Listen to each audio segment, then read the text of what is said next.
साथियों, आप सब कैसे हो? उम्मीद करती हो आप जहां भी होंगे खैरो आफियत से होंगे। आज हम बात करेंगे असदुद्दीन ओवैसी की, तो बने रहे हमारे साथ आखिर तक। आप देख रहे हैं फॉक्स न्यूज इंडिया। मैं हुमैरा कुरैशी। नहमदुहु व नुसल्ली अला रसूलिल करीम, अम्मा बाद। सर, 4 जून के बाद 6 मुसलमानों की मॉब लिंचिंग हुई। ये भारत से तुम्हारी कौन सी मोहब्बत है सत्यापाल मलिक? तुम गवर्नर की कुर्सी को बचाने के लिए भारत के शहीदों की खून से होली खेले तुम। बाबरी मस्जिद का ताला खोला कांग्रेस में। बाबरी मस्जिद में चुपके से मूर्तियां रखी कांग्रेस ने। कांग्रेस के ही हुकूमत में बाबरी मस्जिद को शहीद किया गया और उस जगह पर मंदिर बनाकर बीजेपी हुकूमत ने कांग्रेस का अधूरा काम पूरा किया। और बीजेपी का एजेंट असदुद्दीन ओवैसी। बाबरी मस्जिद जिंदाबाद, बाबरी मस्जिद जिंदाबाद, बाबरी मस्जिद जिंदाबाद।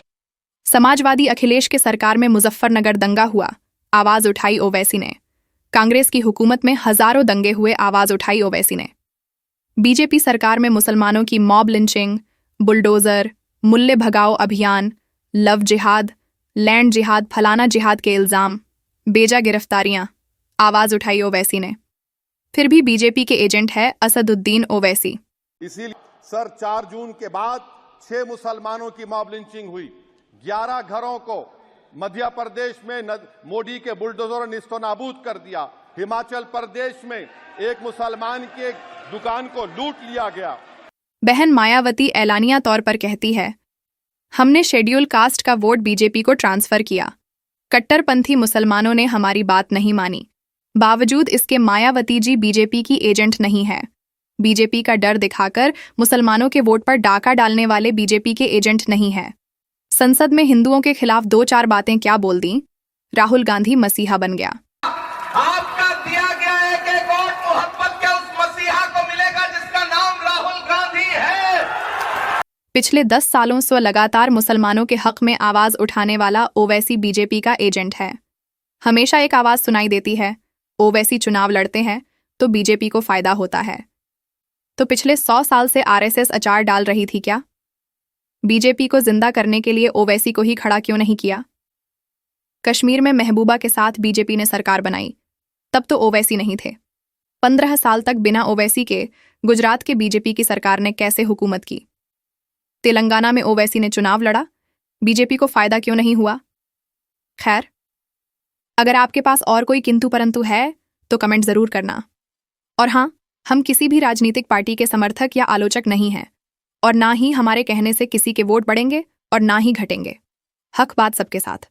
सुनो मोदी, सुनो आरएसएस, बैगन को बोलो। रजाकार का झूठ, बैगन को बोलो। आत्मनिर्भर भारत की बातें, बैगन को बोलो। मुस्लिम रिजर्वेशन का झूठ, बैगन को बोलो।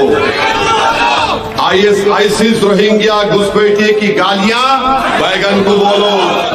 क्रिकेट टीम में मुसलमानों के रिजर्वेशन का झूठ, 56 इंच की बातें। Sir, we know that Muslim women are 7% of the population, but in this Lok Sabha, their representation only 0.7%. We know for a fact that the annual dropout rate of Muslim girls is almost 19%, while it is 12% for other women. Sir, nearly half of the Muslim women are illiterate. This Modi government wants increased representation for Savarna women. They don't want representation for OBC women and for Muslim women, sir. 690 women MPs have been elected till the 17th Lok Sabha, and out of this 690, only 25 have come from the Muslim community. In 57, 62, 91, 99, there has been no Muslim woman got elected. May I tell you, sir, and bring to notice of the August House, that this number has never gone beyond four members. And when I hear that no reservation cannot be given on religious grounds, what is 1950 presidential order? It is a deceive. You're deceiving the Muslim community by denying them this quota.